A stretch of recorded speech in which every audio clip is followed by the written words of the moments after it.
Do all the good you can, by all the means you can, in all the ways you can, in all the places you can, at all the times you can, to all the people you can, as long as ever you can. John Wesley said that.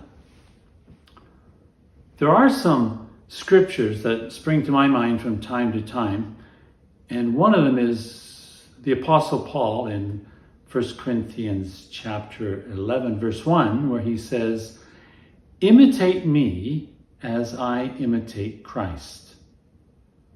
That really resonates with me, and when I think of it, I think there is no greater accolade that you can give to someone than to say that they show us who Christ is. When you think of the great saints like Mother Teresa of Calcutta or St. Francis of Assisi or any other of the saints that you've known in your own life, maybe it was a Sunday school teacher who inspired you and taught you something wonderful about God. Or maybe it was a neighbor who always had a kind word for you. Or maybe it was a friend who was there in your time of need. All of these people show us an image of Christ and call us to imitate them as they imitate Christ. Well, John Wesley was that kind of a person that we might want to imitate, and he said those words, which I began with today. Now, John Wesley said those words in a variety of ways over the years. He had a very long and wonderful life. He was a preacher in the Church of England, sort of. That is to say, often he was outside of the buildings. When he would preach in a church, often they would invite him not to come back. Why? Because what he had to say was outside of the norm. And sometimes people that are outside of the norm make those who are inside the norm uncomfortable. Martin Luther was one like that too. He made people uncomfortable by the things that he said, and he was simply trying to reform the church. Jesus made people uncomfortable. He made the whole religious establishment uncomfortable. They were the norm of the day, and what he had to say caused them a lot of grief and upset. Therefore, the words of John Wesley tell us not just a bit about what he had to say as a preacher, but who he was as a person. Do all the good you can, by all the means you can, in all the ways you can, in all the places you can, at all the times you can, to all the people you can, as long as ever you can. He didn't just pull those out of the thin air. John Wesley was steeped in the scriptures, and the scriptures informed what he had to say, and so these words are based upon his life in the scriptures.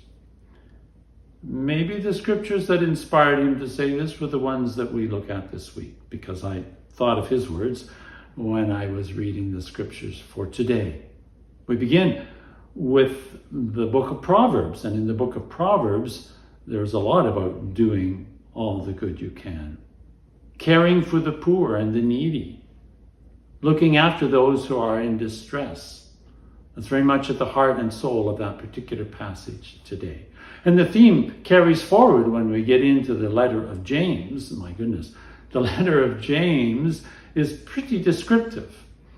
It almost seems like James is reacting to something that was going on in the church to which he was writing, because he gets pretty specific about the people that come into your midst and how some you treat with more respect than others because of what they wear or because of their wealth or their standing in society.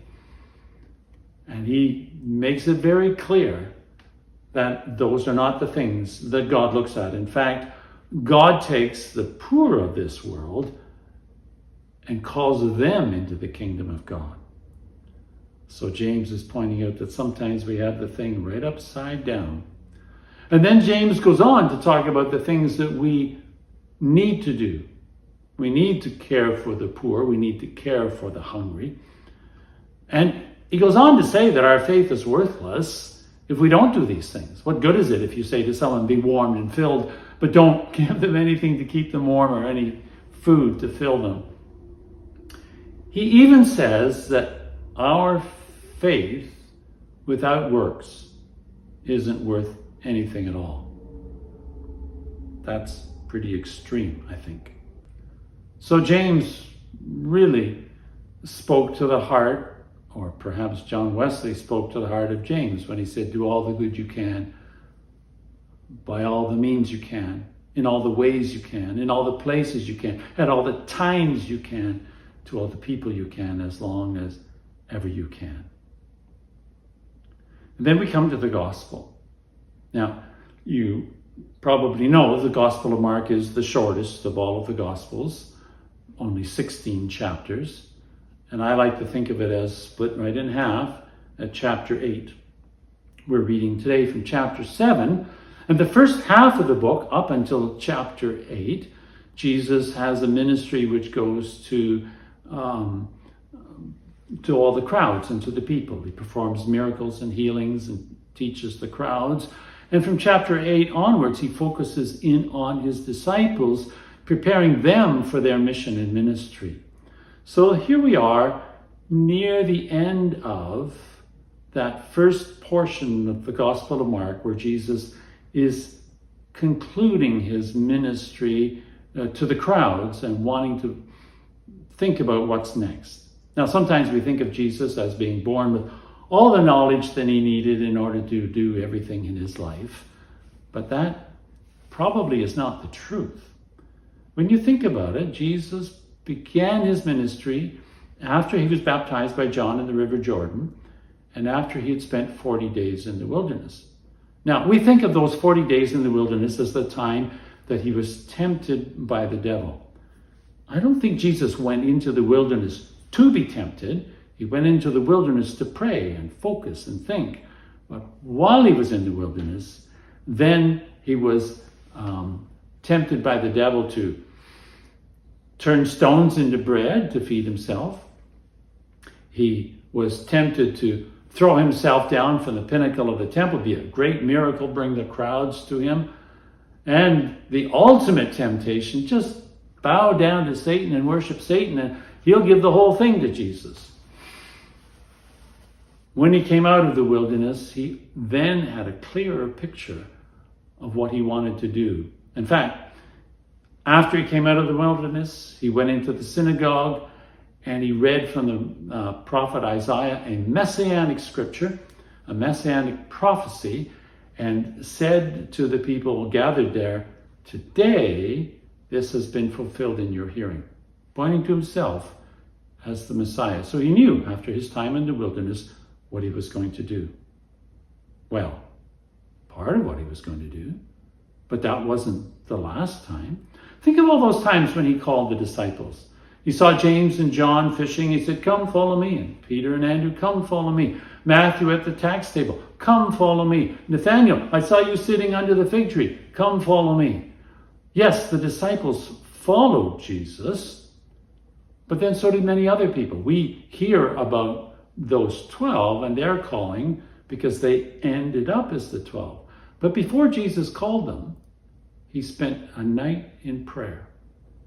And then in the morning, he chose out of his followers the 12 disciples after a night in prayer.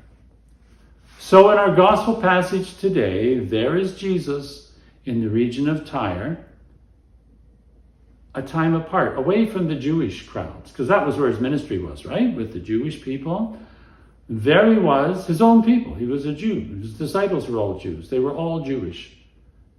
And yet here he was in a non-Jewish area, praying, thinking, preparing. What comes next? And then he got interrupted. A Greek woman came to him and asked for healing for her daughter. Jesus, what he said to her, what Jesus said to the woman, I think would be rude in any language. It's not right to take the children's bread and give it to the dogs. he said. Now, I think a lot of people, on hearing that, would be insulted and angry and storm off. Not this woman.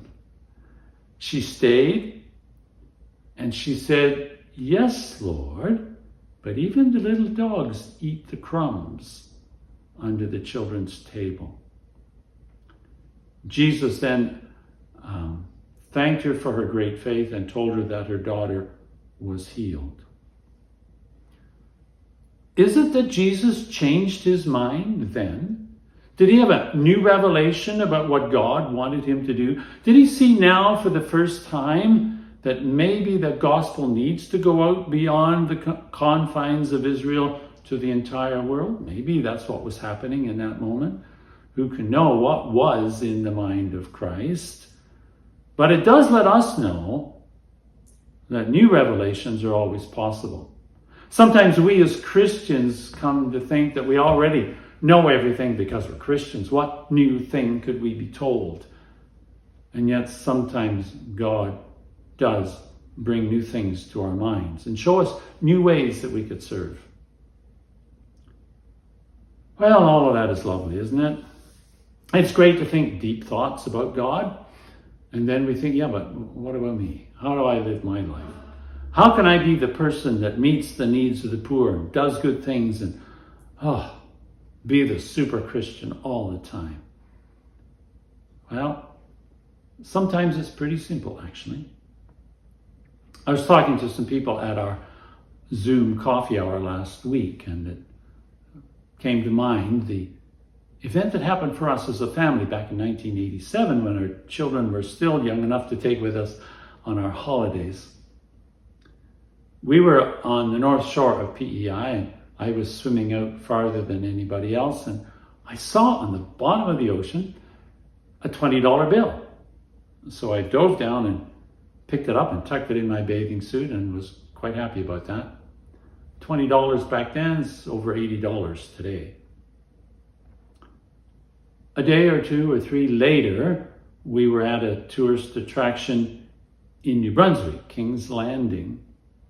And we'd seen the events of the day, and we were sitting in our car having lunch before deciding where we would go next. And a car pulled up beside us, and immediately everybody seemed distressed and sorrowful in the car. And they were looking at the sign that told them what it cost to get in. And so we asked them what the problem was. And they thought that the event was free, and they didn't have any money to pay the $20. Remember, that was worth something in those days in order to get in. Well, you probably can anticipate the next part of the story. It's pretty clear. I gave them the $20 that I found on the bottom of the ocean, and they were wondering whether they should really accept it. And I said, no, we found it. It's a gift. It's easy. And then they started thanking Jesus, and I thought, my goodness, I didn't give it to them because we knew they were Christians, just because, why not? Why not do that? And for me, there was a great deal more joy in giving them the $20 than I had in finding the $20 on the bottom of the ocean. It was a $20 family pass to get in that day. Jesus said it's more blessed to give than to receive. And I know that. I know that in my heart and soul because I saw it then and I've seen it at other times. It is more blessed to give than to receive. I don't remember what we saw at the attraction that day, but I do remember the joy I felt and the joy on their faces when we gave them what I'd found on the bottom of the ocean. So sometimes it's really not that difficult to fulfill the gospel. It's not that difficult to know what it is we need to do. Just keep a few simple things in mind. Do all the good you can. Oh, why don't you say it with me? Do all the good you can. By all the means you can. In all the ways you can. In all the places you can. At all the times you can. To all the people you can. As long as ever you can. Thank you.